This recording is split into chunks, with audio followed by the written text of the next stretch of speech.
today, getting a lot of attention in the French press. Yesterday, executives from nearly 100, in fact, of France's biggest companies called on the socialist government to cut payroll taxes. That's right. They wrote an open letter in the Journal du Dimanche. Basically, what they want is to cut payroll taxes by 30 billion euros over 2 years to help boost competitiveness. Now, the original idea of this was put forward by a man named Louis Gallois. Now, he's the former president of the SNCF, France's national rail company, and he was commissioned by the government to actually put forward a series of measures to help boost competitiveness. So this is one of them.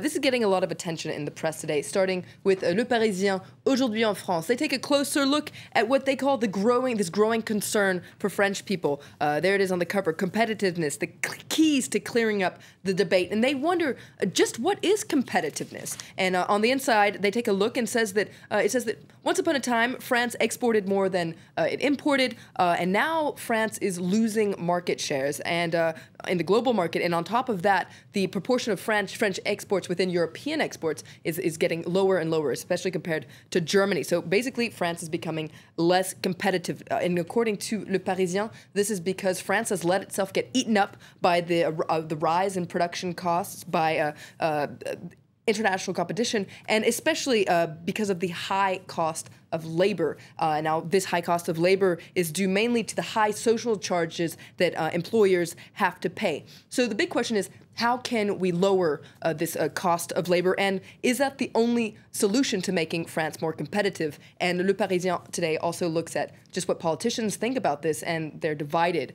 Those in favor, for instance, Louis Gallois, as I was saying, they say that what France really needs is this major transformation in the way that we do business. Those that are against this, however, say that this measure is going to be funded by increasing taxes, and French people are also facing huge tax increases. Okay, well, another story that's all over the French papers today is the plight of gay marriage here in France. That's right. It was a campaign promise by François Hollande. He promised to legalize gay marriage, and the government says that they want to put forward a bill in the months to come. But on Le Figaro, they say that a lot of mayors have promised that they won't officiate a gay marriage if it becomes illegal. And on the cover, it says that the revolt of mayors is gaining ground. Now, according to this article that you see right here, Le Figaro says that more and more mayors across the political spectrum, so not just conservative Catholics, but also socialists, have joined this revolt, as they call it. 12,000 mayors, according to Le Figaro. In their editorial, Le Figaro applauds these mayors and says that it's important to know when to say no, regardless of your political affiliation.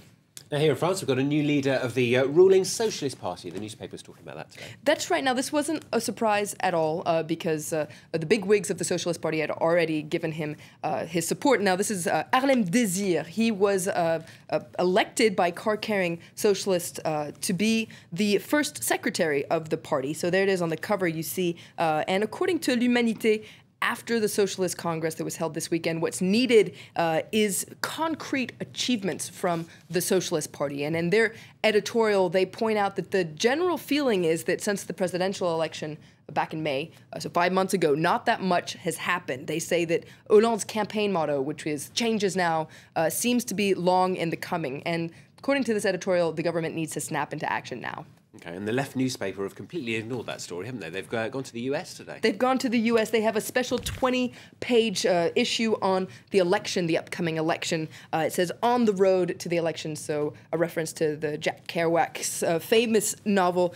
Journalists from Libération take a trip down I-95. That's the interstate that goes all the way down the eastern coast of the United States. What they do is they're trying to understand the America of Obama and Romney as they enter the final stage of the election. In their editorial, they say that it's going to be a very, very tight race. And actually, Libération endorses Obama. They say that he's the best hope for the country and for the international community. It says that he's the best hope for us foreigners.